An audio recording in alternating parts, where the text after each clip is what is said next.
In this guide, I'm going to show you how to find and delete viruses on your Android phone. This is the easiest guide to do so. This is Aiden from JustBoz, and before we get into this guide, make sure to like the video and subscribe to the channel with all notifications on. It really does help with the channel, and it lets us know that you want more content like this, so we greatly appreciate it. If at any point throughout this guide you did have any questions, just ask them down in the comment section below, and we can help you out further. I'm going to be doing my best to reply to every single comment down there. First things first, open up the Google Play Store and you're going to want to hit search and search specifically for Malwarebytes on here. Now this is called Malwarebytes Mobile Security. You're going to want to select it and download it from here. I already have it installed, but it's free to download and you can use the free version or the paid version, but the free version is more than enough to scan your phone.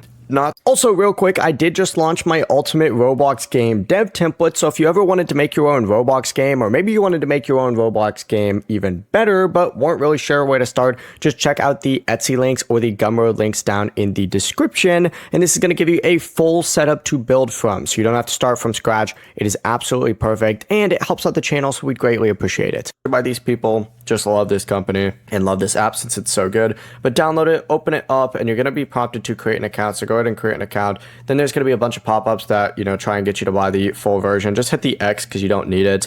But once you're on a screen that looks something like this, you just have to hit scan now. It's going to allow access to your files, or it's going to ask for access to your files. Go ahead and give it access to that. And then you just have to go ahead and let it check for suspicious files and harmful apps. You can enable the background protection for ongoing monitoring, so you don't have to just sit on this screen.